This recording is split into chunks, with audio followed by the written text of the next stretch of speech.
O, ito na ang ating segment na, totoo ba, Doc?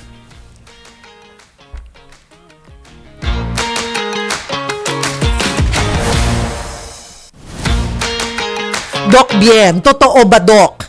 Ayan, hindi na mabubuntis kapag nasa perimenopause na ang babae. Hindi totoo.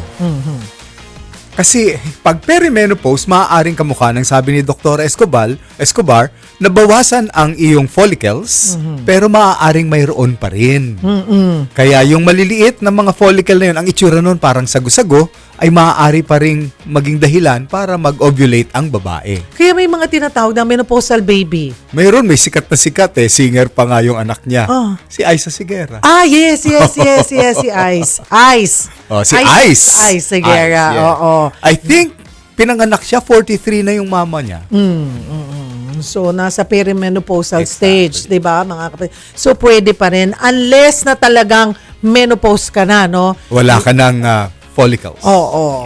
Sabi lang ni Doc sa perimenopause at mahaba yun, 'di ba? Sabi kagaya ko, labot ako ng 7 years bago talaga nag-menopause. So banda doon, may chance pa rin kung ganun kahaba kasi mawiweirdan kayo mga kapatid. Minsan dinatnang ka. 3 months, 4 months magwo-worry ka, wala. So akala mo ay menopause na yata ako. On the 6th month biglang magkakaroon. Pwede uli. Magbibilang ka na naman ng 13 months na tuloy-tuloy. Oo. Buntis again. Oo. So, ayun. Ito pa. Next. Doc Bien. Totoo ba? Wala ng healthy sex life kapag nasa menopausal stage na? Hindi totoo. Nakarinig na siguro kayo ng lalaki na May-December affair. Sa babae meron din December-May affair. Ay sikat na sikat din na artista, yung dating asawa ni Bruce Willis.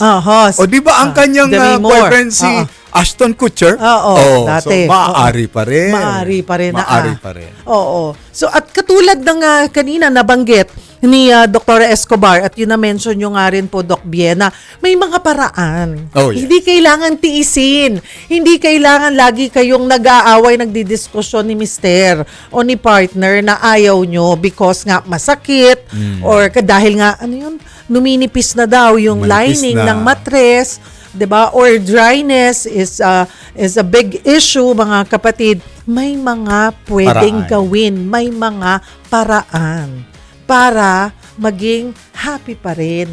Ayan, ang inyong mga sex life. Okay. Eto pa, next, Doc.